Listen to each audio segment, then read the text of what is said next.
Lige i hjertet af Vestjylland, mellem Vesterhavets brusende bølger og den sandede hede mod øst, ligger Vorgudbarde. Du har nok været her, men ej opdaget det.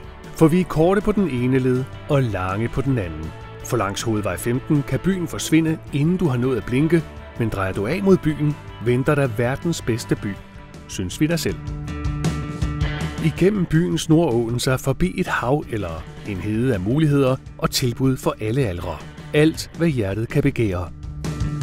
Der er den her landsbystemning herude. Alle kender alle. Vi har et rigtig, rigtig godt foreningsliv. Vi har super gode skoler og børnehaver. Vi har en bred palette af arrangementer hvert år. Det er julefrokoster, traktortræk, sportsuge.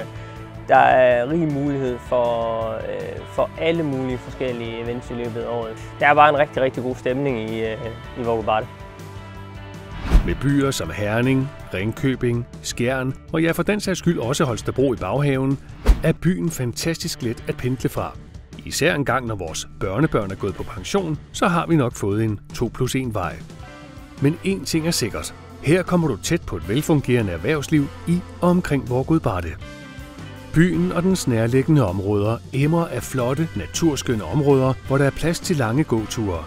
Og når stængerne er ved at være trætte, er der madpakkehuse, legepladser, primitive lejrpladser, handicapvenlige fiskepladser, hvor man kan sætte sig og tage et hvil, imens man nyder udsigten. Og hvis energiniveauet er i top, er der en stor naturfitnessbane eller Vorgudbardehallens nybyggede fitnesscenter, hvor det også er at finde diverse forskellige sportsaktiviteter samt ny sundhedsfællesskab. Jamen, der er jo cykelklubben, som jeg selv har startet for mange år siden. Og vi har en benyttelse af hallen og vores fritidscenter dernede. Så det. Ja, jeg er rolig nu. Rolig, jeg kommer! Eje- og lejeboliger er en mulighed. Og ønsker du dit drømmehus, så er byggegrundene også klar. En by med puls, børnefamilier og et meget aktivt foreningsliv. En by, hvor opbakningen fra lokalbefolkningen er stor, og hvor der sker noget.